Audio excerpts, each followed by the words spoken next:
concept that needs to be defined because it's still very much a foreign term in the vocabulary of black folks. As this approach to study shows, we need to know the meaning of words. You're rolling, and this is Moorish Nationality 102. The meaning of things. The concept itself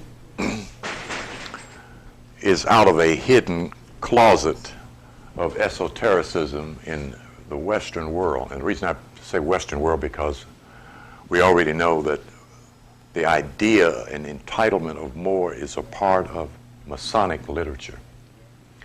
And Masonic entitlement, again, as a hidden factor. The verification of that is Elizabeth Cooper's book, Medieval Freemasonry, which they still have not been able to put on their shelves. That Elizabeth gives the term Freemason in her footnotes. And in the bottom of the page 12, her definition of Freemason is, no, excuse me, she gives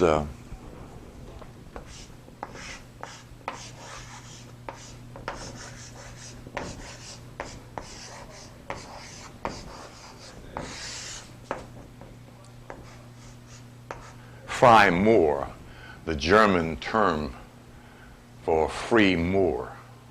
She defines this as Freemason. Okay. So again, it's brought forward and then re-hidden. Okay. Which got to be and is still a problem for those that are in search of identity. The issue of culture in our world is that of disorientation. A group of people who have a vague idea of who they are. And understanding the psychology of identity, we then are able to see why there is so much disoriented behavior happening in our world. In light of this dynamic energy that is prompting people to express themselves. That's the validity of cosmic or astrological energy. When there is confusion in a human being's psychology or any life form, and by that I mean, if you recall several years ago, dogs were the assailant of many crimes simultaneously in America. The pit bull was being reported almost weekly in different parts of America as attacking people. They were not attacking other dogs. They were attacking people. And when you see a same type of event happening in different territories, by that I mean this state, then on the map that state, then on the map that state, then you know it's the same energy affecting a certain angle of location in terms of what astrology follows to report the influence of planetary rays or planetary force. The same happens when the dynamics of certain planets affect the human psychology. The brain, being a gland, is one of the circuits of response to planetary energy. In explaining how astrology works in and on human nature is through our glandular structure and our response to that energy up on our glands. So the idea of the returning introduction, and it is a returning introduction because two men in our current contemporary history reported Moorish science and Moorish history at different periods of this current history, one of them being Benjamin Banneker Bey, who is referred to as Big Ben Bey. And to my delight, Hakim Bey found or got a photograph of Benjamin Banneker's fez in the Washington Library. Also, I had also seen a cigar in Cleveland, Ohio, that is named after Ben Bey. And unfortunately, I didn't buy it. And when I went back, I couldn't remember where the store was. That's been almost 20 years ago. And I still regret it to this day, you know. It's one of those artifices of this level of information that's so well cloaked that it is very important that whatever small amounts can be brought forward should be.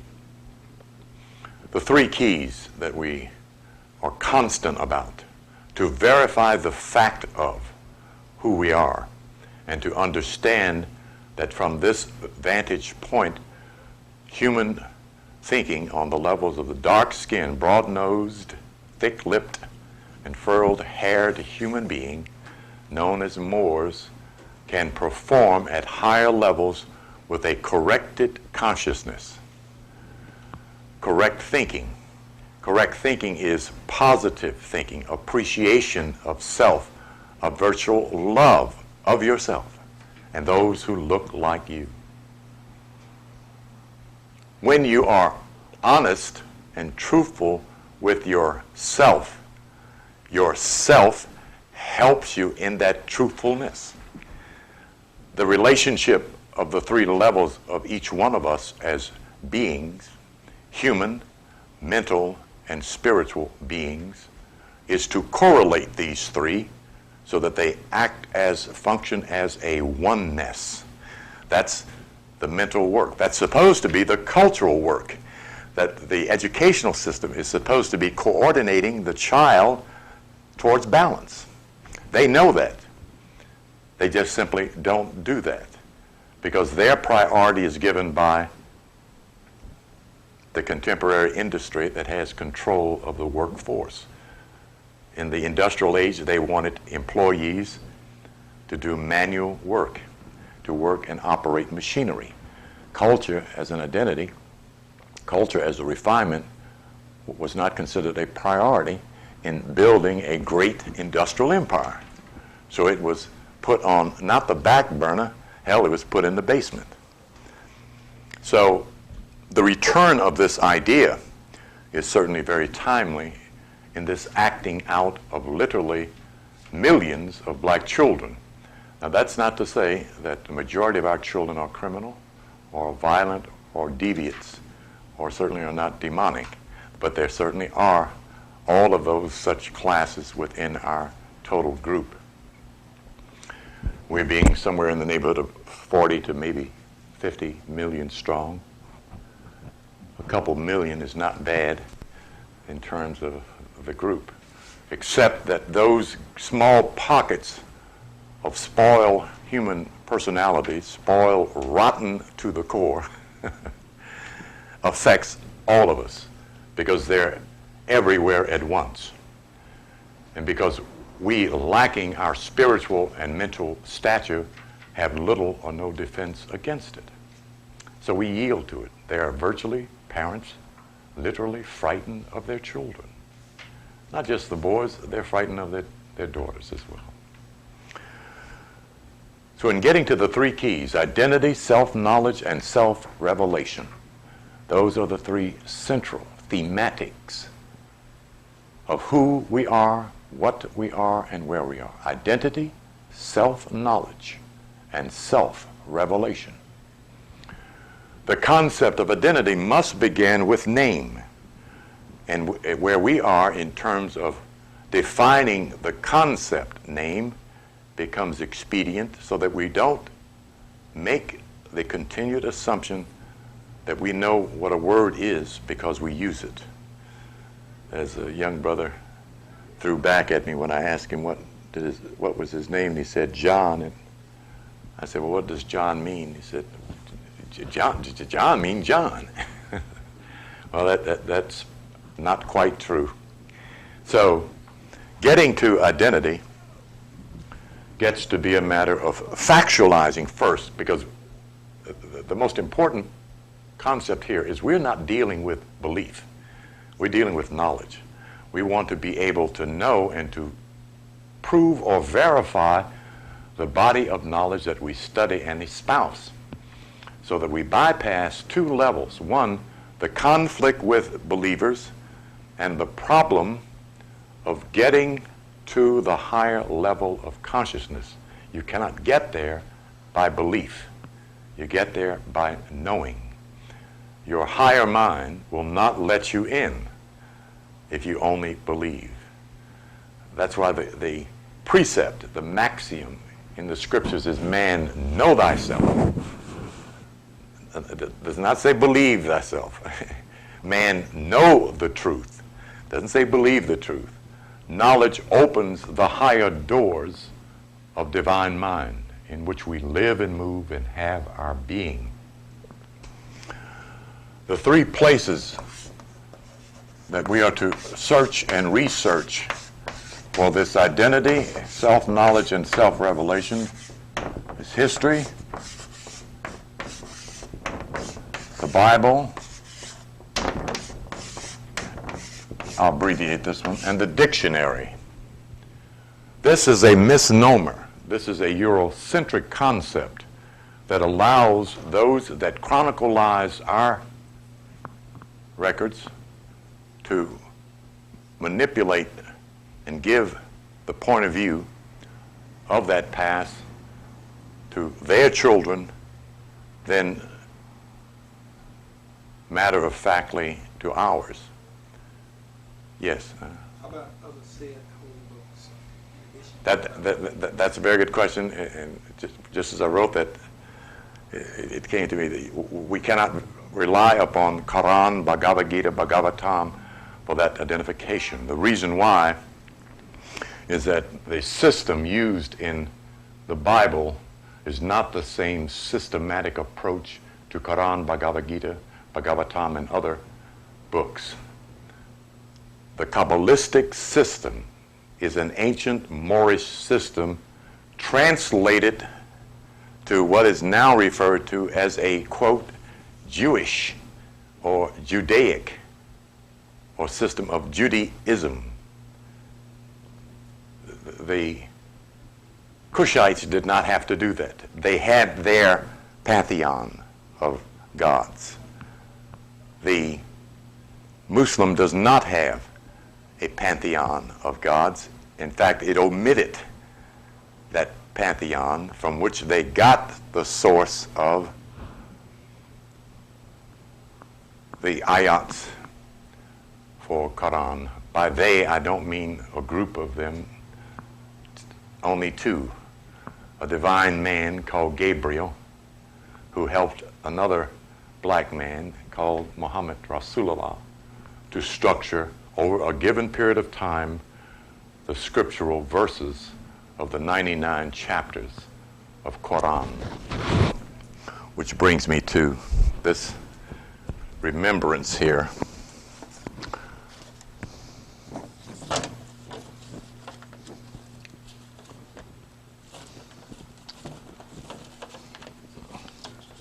Where's my other chart? I'll get that in a minute.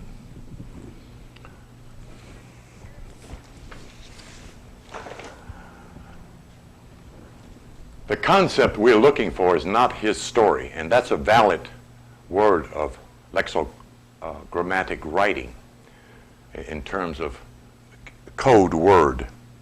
His story is exactly what the word means. Him being the European writing about someone else's records of past. What we're looking for are our records of our past. And that's a difference. Those records of our past are from our ancestral point of view, not his. Thereby, the validity of Afrocentric and Eurocentric, meaning the African's point of view, center of thinking, center of viewing self, family, community, and world, as opposed to a European view of community, family worldview. Before the transition of Yosef ben Yochanan, that's what 98% of colored Negro Americans had, was a European point of view. You know, Frantz Fanon coined this from the distance of Algeria when he said the only alternative that the African has is to become white. You know, but he first announced that he was not cosmically conscious and was not illumined, and it pretty much run into an intellectual blank wall in terms of where the African could go from the disadvantaged point he was in at the time that Fanon was writing. This was even after the Algerian Revolution that they thought was going to be a success, and some, I guess even then, some Boudelays turned around and turned the government back over to the Illuminati. You know? So from his vantage point, I guess he was pretty much correct at that point. At that point, it seemed to be no place for the African to go, being the subservient class. Then the refound concept of the African in America, the Negro colored fellow and his clan, who discovered he's not a Negro, not colored, and not a fellow, has been virtually the greatest revelation of this millennia for us in this discovery that is gradually dawning upon the masses. The first part of that was going from Negro and colored to black. See, black suddenly one day became beautiful almost everywhere at once in the passing through of those that were carrying this torch to illumine black America in the earlier period of black art, black conferences, black everything. But even then, black folks still tremble when they heard the word black, you know. So we were understanding the problem of our psyche being disturbed with a concept that had no cultural value or validity in our own psychology. It didn't mean anything except dark. On the subconscious level, it meant dead, ugly, inferior, frightening, absenteeism. That's, if you look in the dictionary at the word black, it will strain your generous intellect to appreciate that concept. You know, will strain it. So getting through this thin veil of haze about identity has been and still is the ongoing revelation of the new or neo-Afrocentric age, an age that has yet to be announced. The European American has been having a new age cultural input for the last 30 years, if not longer. Around 1960, 65, they began their new age dialogue and began to present new age literatures. No such light was shown in the black world. So black folks who were, quote, intelligent Negroes went to European New Age conferences, New Age churches, New Age books, and came out whiter than the damn folks that were white in the class, you know. And that generosity of heart, this urgency to find love, and strangely enough, to find love from someone who has declared they do not love us first, showed the psychosis of black America's mental state. That's what Dr. King was placed in front of. Show these people we love them. You see, let them throw at us, let them do this. You know, what was the psychology that nonviolence and civil disobedience presented? And the East Indian had to do the same thing. The difference was the East Indian was the majority in India. Is why his stuff worked. You see, and those that were hitting them in the head looked like them. and many of them wrote later. They became physically ill at the thought of hitting their own people out of the service of policemen for the Britisher. Probably the only successful cultural protest on planet Earth as nonviolent. And the British packed up and went home, just as Mahatma Gandhi told them. That's all they had to do. He said, well, how are we going to do this? Just pack up and go home. It's that simple. We have not been that fortunate. And the question is, do we need to be? Are we in the right place with the wrong identity, with a misconception of who we are, with a misconception of where we are? That becomes a clarity, like a vision, as one studies more of this body of knowledge and comes to the recognition of his and her divinity. The dictionary provides a very appropriate sample of this concept. I don't see one in the place. Under the B's, if you're looking for more, you'll find the concept right up under the term black. You'll find the term black amour, a coined concept from someone else's point of view, just as many terms underlined by MacRitchie in his book, oh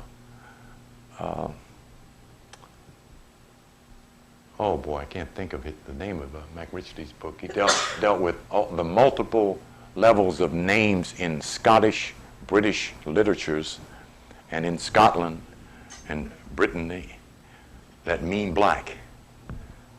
Hundreds of such names. As we all know, Schwarzenegger means black. The point of identity that the European Iberian, now called the Spaniard or Spanish, is the one that referred to the Moors as black. The emphasis is that a people don't call themselves by their complexion. That's not an identity, that's a descriptive. Just as the concept Egyptus was given by and is still presented by some European scholars and a couple of Negro scholars as an identity for the definitive of the concept Egypt. Burnt skin. See? Why in the world were the most powerful group of people in the Eastern Hemisphere articulate themselves as the ones of burnt skin? Does that make any sense to anybody?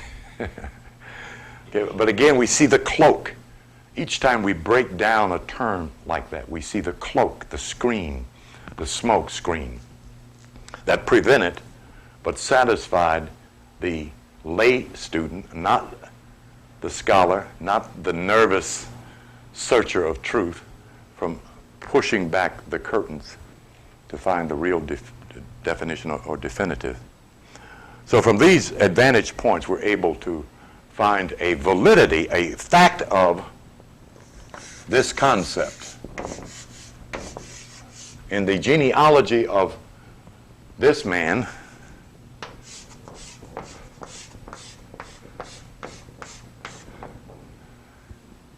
is this man, Mizraim. This name is not a valid name, okay, until you add this. This is what our scholars have come up with as a replacement for this concept. Ham as Cam and Cam as Kim or Kemetic.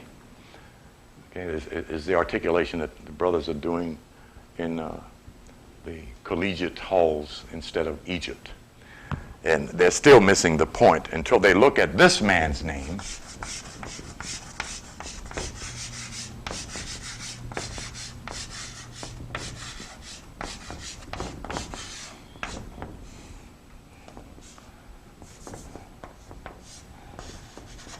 Hammurabi, or Hammurabi, as I think C.M. Bay made reference to, and C.M. Bay not being orientated toward etymology, or being orientated toward etymology and being Pisces, did not break the term down. So he didn't give a breakdown of the genealogy. Cam, Moor, Rabi. Cam is given in the metaphysical dictionary as black fire. Moor is found lodged in the middle of these three titles. And Rabi means teacher or master. Rabi as opposed to rabbi. Okay. So we see that in the ancient language we find Cam is Camur. His son, one of his sons, is referred to as Misraim. I give the consonant abbreviation of this term so that we can see the transliteration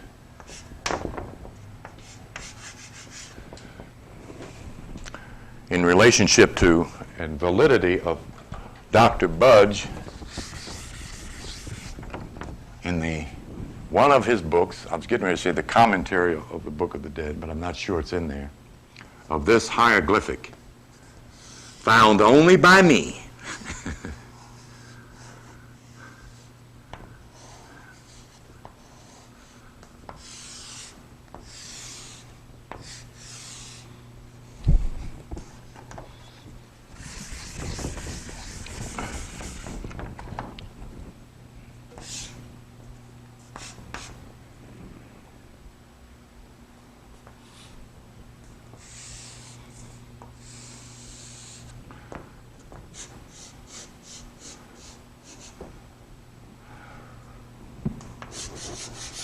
What Budge gives is in transliteration of this glyph is MR. The definitive or definition of MR he gives is governor, captain, and governor, captain, and one other. The owl universally, at once, simultaneously, means wisdom in every culture on the planet. This glyph is referred to as in Omo. That can be verified in two places. In the book, Robert Temple's The Mystery of Cyrus, he gives this glyph. And also in a book gone past now called The Philosophy of the Muntu, the Muntu Bantu philosophy. He gives Inomo as magic word or word of power. And this represents A, water, B, electricity. The Kemetic Moors' discovery of energy in water made the comparative of a generative picture of water waves as electrical power. So the definition coined here is Lord of the earth.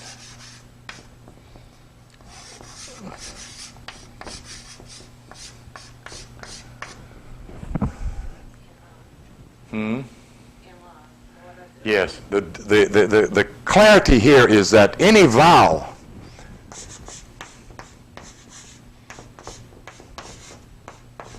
placed between those two consonants still produces more. The European gives M-A-U-R. This should not be, well, yeah, that's one spelling of it. M-A-U-R and M-A-U-R-U-S. In Castile's dictionary, he gives Maurus as Moor. None of the dictionaries, none of the scholars in all of the three books that I know of gave the definition, which tells me one thing. A, they didn't know what it meant. B, they were Masons and were given to the oath and could not give it, including Dr. Yosef ben Yochanan did not give the definitive of Moor. He is also an international Mason. Yes. The keeping of the secret for the European Mason was to prevent the black family from finding the knowledge. Secondly, first, this knowledge came from the school, the house of secrets. The book of the master of the secret house is the book they refer to as the Book of the Dead. The term Book of the Dead is only in reference to, you want to buy Dead Men Book? Dead Men Book is what the Arabians were asking the Europeans when they found out that these papyri were valuable and they could sell them. So Bud simply called it Book of the Dead. Then inwardly it was discovered that the reference point was exoterically the book of the coming forth by day and the coming forth by night, which is two spiritual processes. But the book is referred to from two perspectives: the book of the mistress of the secret house and the book of the master of the secret house. Two terms that both mean master. Mistress means master in the feminine. Mister means master in the masculine. The word meister is where the word mister comes from. The word maestro is also of the same origin as mister in the Italian language.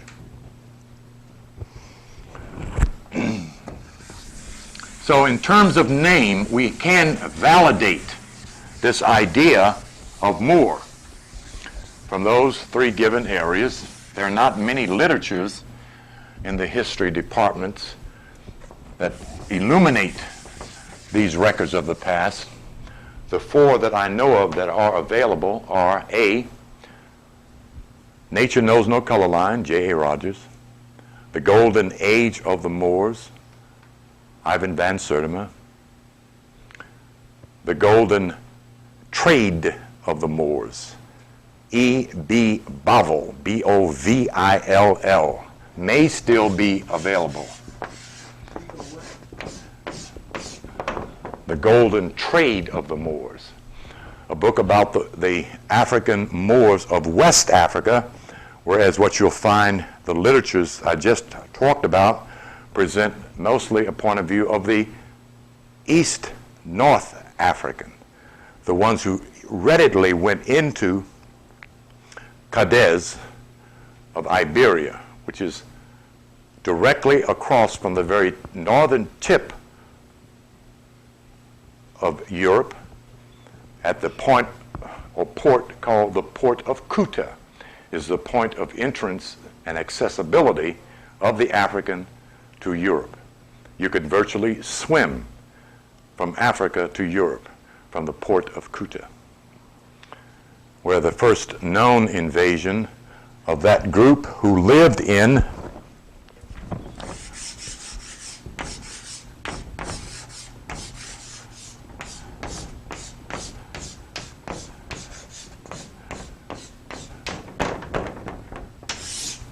Mauritania, town of the Moors. Morocco, the rock place of the Moors. Marrakesh, the place of the Moors. You'll find those on the map. Not seemingly refer to as having any significance in the Negro history classes that are going on in America, where most of the time there are no African maps in the classroom, where there are African descendants, where most of the time the teachers that teach Negro United States colored history have no such map at home.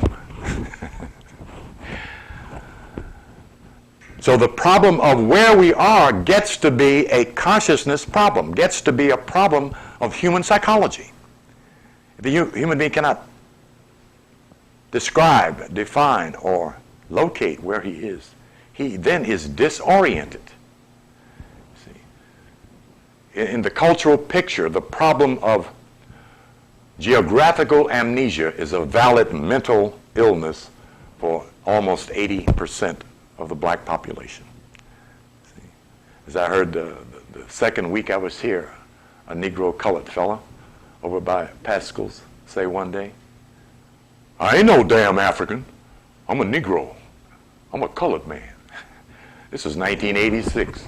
You know? So we're understanding disorientation. But what we need to know is there's a reason for it. Not wholly the problem of the dark-skinned, broad-nosed, and thick-lipped, furled-haired human being known as Moors. Yes. And just the correct manner of speaking Mm-hmm. is the African, the Moor, or the Moor. Yeah. Go ahead, work with it, my brother.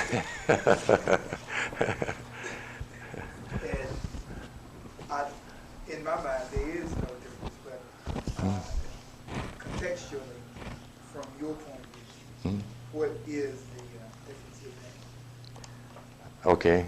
Another very good question that usually I don't get to deal with until later, but I'm glad you brought it up. The politics of Pan-Africanism and the problems needing solutions of the disunification of the African in sympathetic reach by the Moors' sleep in America to adorn the idea of being African Americans was one of identification with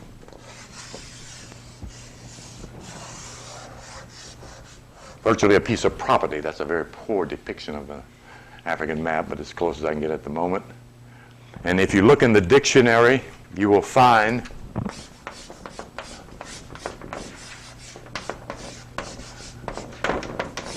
this word, but there's no definition for it. You will find it under a map. So if you ask an African, what does the word Africa mean? You will get a long pause of silence, or you'll get Daffy Duck. That again, the scholar found no need to research it, and if he did, he looked usually in the Greco-Latin Roman text.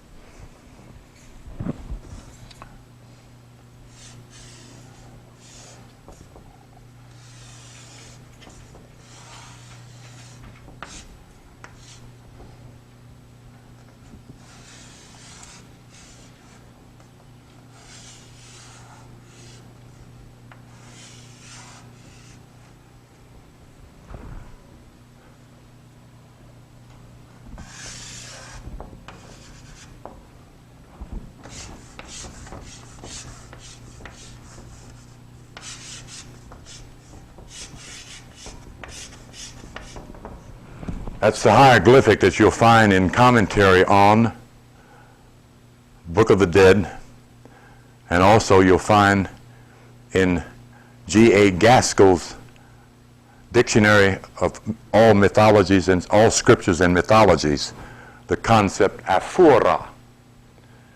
The Spirit led me directly to the concept and then showed me that was the root derivative of the concept Africa.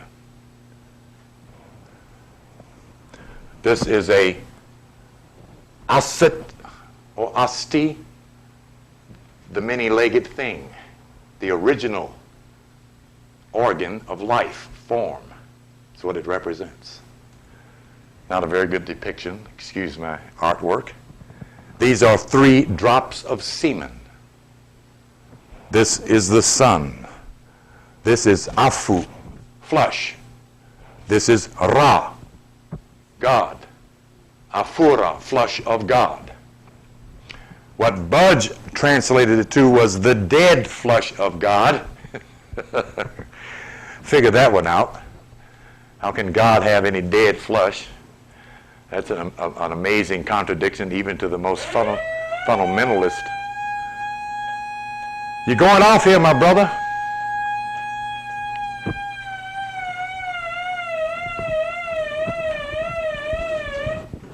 Thank you.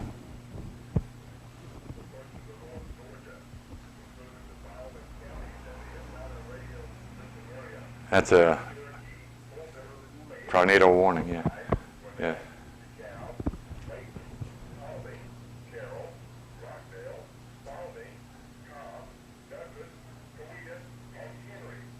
All that the way white folks are. Yeah. Yeah, well, they ought to be watching it because it's definitely up for grabs. We're in tornado season, so it's not anything that's startling, surprising. It's just that they come suddenly, like a ghost in the damn night. Let me get back here before I start running off here. I see Jim and I is getting ready to grab something and run with it. So the idea here is one of descriptive. The concept of name, of person, is the concept gained from the state of what is called eponymy, or the eponymistic state. In that antiquity, a group of people, a particular man, as we look back in our chronology, whose name was Moor, or An Misraim, and went east of Eden, as Yosef ben Yachanan points out, to a plaque that they call Giza. Cleared this enormous piece of swamp property, drained it dry near the greatest river on the planet. Why? Because of two things. A, it flowed upstream. Two, it brought, when it came upstream, the topsoil of 4,010 miles away from where they were, the richest soil in that entire geographical line of direction. And they, at that point, were able to settle there, stay there, plant, cook, eat there, and sit down, as Dr. John Henry Clark said, for the first time the African discovered that if he could sit down and think, he could build him a world. And that's what the cursed one, Ham's family, did. And out of that thinking, they built the greatest buildings on planet Earth. There they unraveled the mystery of God. You see. There they were able to sit down on a pyramid 4,800 feet high at night and watch the stars parade across the horizon in clear view and map out the heavens. Then they were able to build that building that contains all of the mathematics on planet Earth, because they discovered the cross, the font of, the foundation of all mathematical knowledge. So, in agreement with, and you'll hear me use the term African Moors, I'm in agreement with that identity, not with identifying with the property, but with identification with the people who came from that property, and we carry their genetic code and their blood. And the reason we know that, wherever we go, we keep making dark skin, broad nose, thick lips, and furrowed hair. It doesn't matter what language we speak, what songs we sing, or what clothes we wear. We're of the same family line that dominates human genetics when entered the female body. So eponymistic is the parent who gives his name to his woman and his name to his children and his name to the property that he settles his family on. That is the eponymistic state. Not from the property to the man, but from the man to the property. Okay. There may have been someone called Afura. It was a ritualistic title in the process of initiation. So perhaps it was used as a title.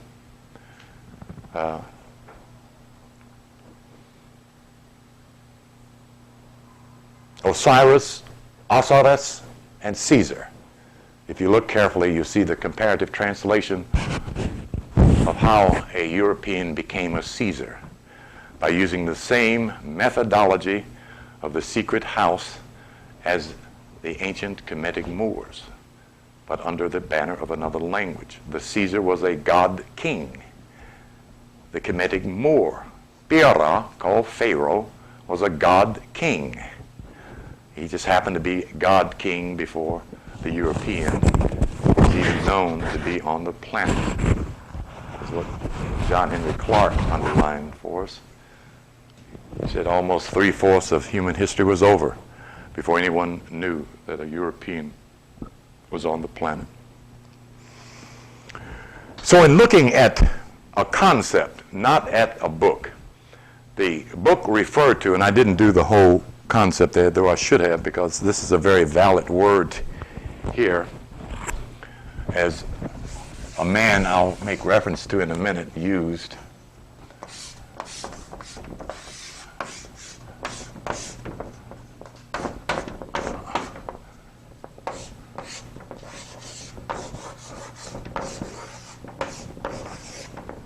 The Holy Moorish Temple. I put that in quotes there because, again, I'm going to explain it. The first public presentation of this information happened through, as we know, best know, from Timothy Drew, who became Noble Drew Ali, who founded the Moorish Science Temple in approximately the early 20s in Newark, New Jersey, then moving from Newark, New Jersey to Chicago, Illinois. He wrote a little pamphlet called the Holy Quran of the Moorish Science Temple, I think is the way I should have it here. I don't want to misquote. But it does not say he wrote it. It says at the bottom, prepared by Honorable or Noble Drew Ali. At that point, and this is the analysis that I like to offer as why he tried to take a science and make it a religion, is because he had a group of illiterate Negroes who not only, most of them could not read, but that was not the priority of the 1920s. The 1920s priority was get something on the plate every day for people who were 60 to 70% unemployed, who were shine boys and maids, newsboys, who picked up the scraps behind the marketplace when they were thrown away. The gizzards, the liver, the feet, and the wings were free after dark. See, that was priority. Remember, we're talking approximately 6 years before the grand stock market crash of the 20s. See? And we were already on the bottom. So the intent was to move this people from a believer's level of an invisible God to a believer's level in a visible people. Was the work that he first initiated and did quite well, coming behind or almost unilaterally at the time of Garvey, who had the majority of black folks organized in America. So, holios, a term of Greek origin, does not mean holy as we conceive it, that is so reverent that we almost bow down when we hear it, but simply means heat, fire, or sun. As biblos simply means book. Virtually translation, the Holy Bible means book of the sun, or book of light, or the book of fire. The Holy Temple, if we look at the concept, know ye not your body is the temple of God, then we have an understanding of the concept holy temple, referring to the body of light, the human body of light. And of course, we just define Moor and Moorish. But this word here created quite an argument among Orthodox Muslims and the uneducated but somewhat aware card-carrying Moors of the 20s, 30s, 40s, 50s, 60s, 70s, and even up to right today. Some of them cannot tell you what this word means. They are looking at this concept here, which is a translation from the Arabic, Quran, and brothers get all articulate when they start dealing with this. Brothers go all down in the throat. The Quran, brother. You must study the Quran.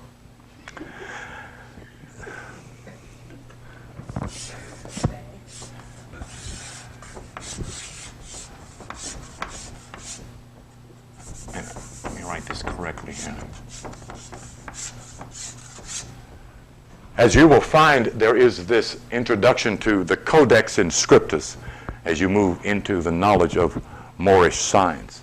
That becomes the foundation of what Moorish science is, as opposed to some book or some belief system or some lodge or temple. We see this word is completely different from this word. The first two letters automatically show that difference.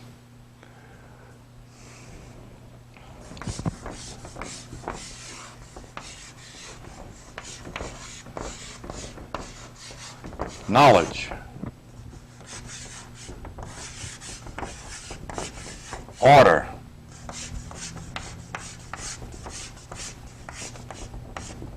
rhythm,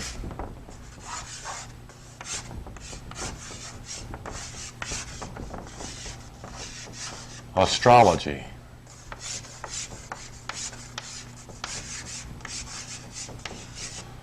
and nature.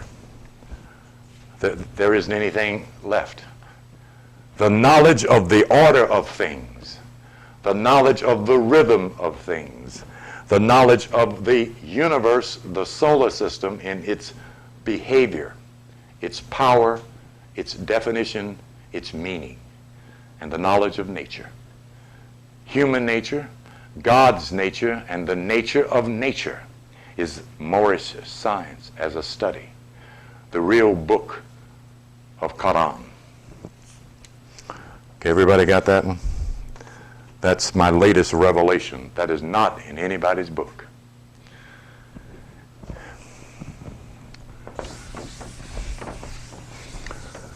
When you look carefully at the cover of the Quran, Circle 7, it's called, you will see something a little bit better artistically presented than my circle here.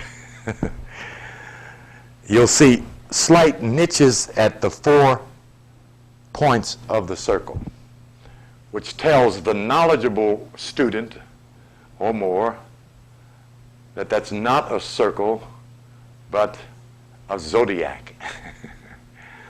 And that those 4 notches represents the cross. Immediately is what it tells you. And if it represents that cross, it then tells them that there are 12 points in that circle that are symbolized by 12 symbolic signs, which then presents them with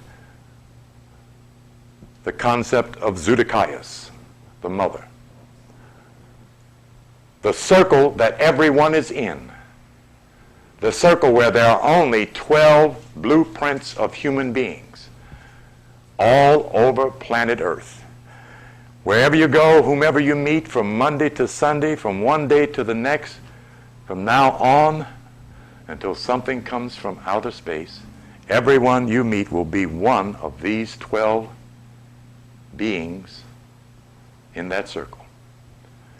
The 7 represents the 7 planets, the 7 laws that govern those planets and the mind that we live, move, and have our being in.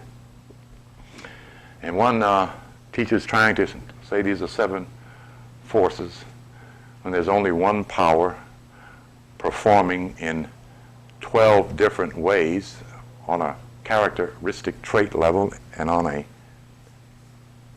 planetary level, performing in 9 different ways.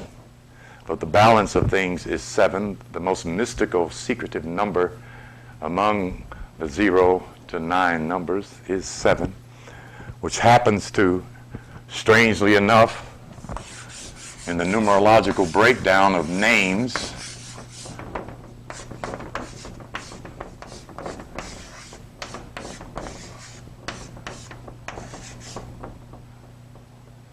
okay, I got them all. 9 and 6 is 15, and 6 is 21, and 4 is 25, and 25 is 7, the perfect number. Thereby, Moor is the perfect name. There's a whole philosophic on this number 7. We'll get to more of that later on. Okay. The quest then is, what is this identity that allows us to rationally conceive of being in a place that is advantageous to a human being who has become mature? It is when you turn to John chapter 10, verses 31 to 36, and the argument between Jesus and the Pharisees or Sadducees or Jews, African-colored Negro fellows. And they were accusing him of all sorts of things, as the book so reads. And he replies, I've told you many, I've done for you many good things. For which of these good things do you stone me? And their reply is, we stone you not for doing good, but you, being a man, make yourself out to be God. And Jesus replied, does not your scriptures say that ye are gods? And if your scriptures so read, they cannot be changed. The scripture he's referring to is found in Psalm 82, verse 5 through 9 or 8. They go on in darkness, knowing nothing. Did I not tell you that you are gods, children of the Most High? Yet you shall die like men and princes.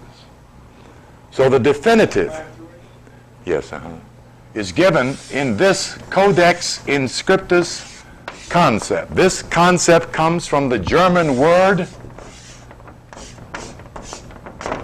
gut, which translates directly to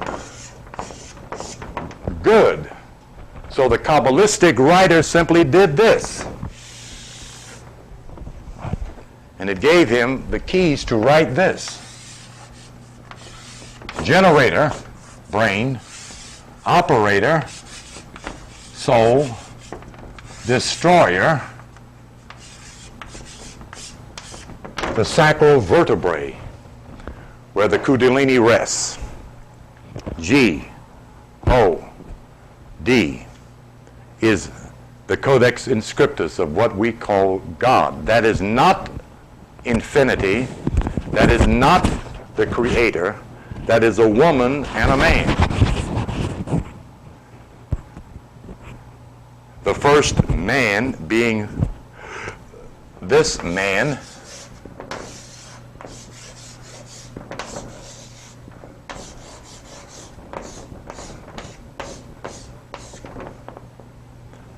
can you see that?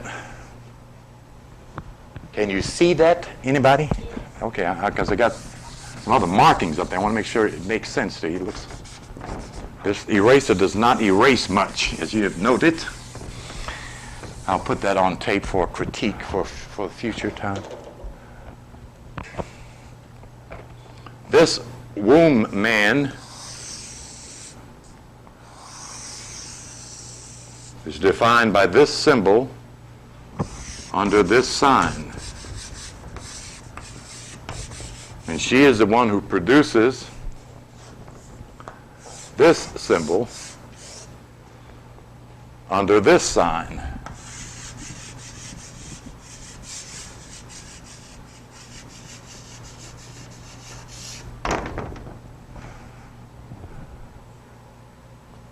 Moon, star is mother and son is the ancient word for mother is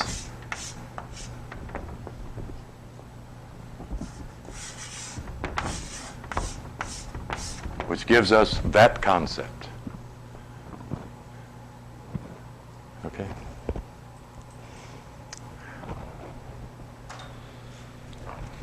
But before you can get there, and here's where we go further into the Codex in Scriptus, the Kabbalistic keys of Moorish science, the keys that unlock the hidden knowledge in every scripture, though we won't find the concept Moris, Ma, Moor there, we will certainly find Lord there.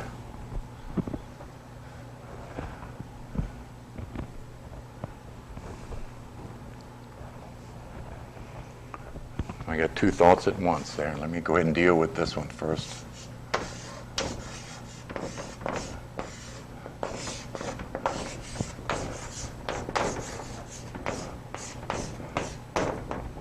Lord of the earth. That's any dark-skinned, broad-nosed, thick-lipped and furrowed-haired human being wherever you might see, hear, observe them, him. As whether they know it or not, or agree with it or not. It does not change it.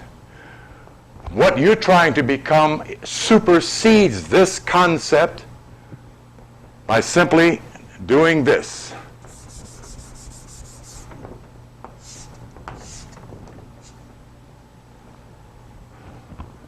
That's what makes you a cultured Moor. Can you see that? That's right.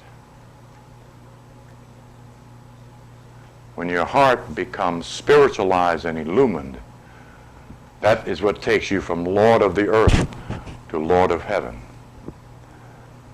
This concept translates to this concept,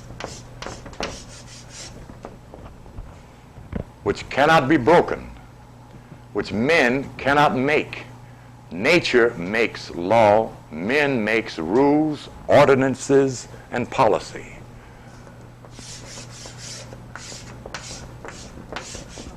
This wall you can break down.